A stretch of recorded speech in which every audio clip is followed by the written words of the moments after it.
সপ্তাহের প্রথম কর্মদিবস রোববার সকাল থেকে রাজধানীতে অঝোর ধারায় বৃষ্টি হচ্ছে।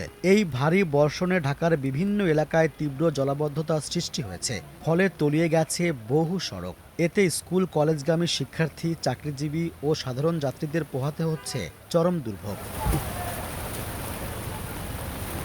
আবহাওয়া অধিদপ্তর জানিয়েছে, 12 জুলাই সকাল 6টা পর্যন্ত গত 24 ঘন্টায় ঢাকায় 97 মিলিমিটার বৃষ্টিপাত রেকর্ড করা হয়েছে। এর মধ্যে শুধু গতকাল রাত 12টা থেকে সকাল 6টা পর্যন্ত মাত্র 6 ঘন্টায় বৃষ্টি হয়েছে 76 মিলিমিটার, যা চলতি মাসে একদিনের সর্বোচ্চ।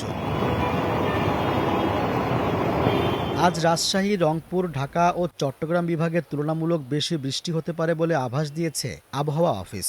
তবে আগামীকাল সোমবার থেকে বৃষ্টির প্রবণতা কিছুটা কমতে পারে।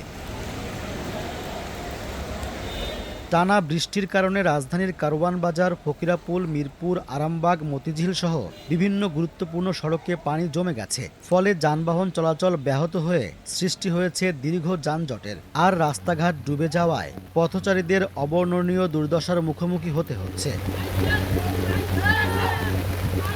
আবহাওয়া অফিস বলছে, সাগরে সৃষ্ট নিম্নচাপ, মৌসুমী বায়ুর সক্রিয়তা এবং বায়ুচাপের তারতম্যের কারণে গত প্রায় 7 দিন ধরে দেশের বিভিন্ন এলাকায় বৃষ্টি হচ্ছে। এই টানা বর্ষণের কারণে দেশের কয়েকটি জেলায় বন্যা পরিস্থিতির সৃষ্টি হয়েছে। বিশেষ করে চট্টগ্রাম ও সিলেট বিভাগে সবচেয়ে বেশি বৃষ্টিপাত রেকর্ড করা হয়েছে।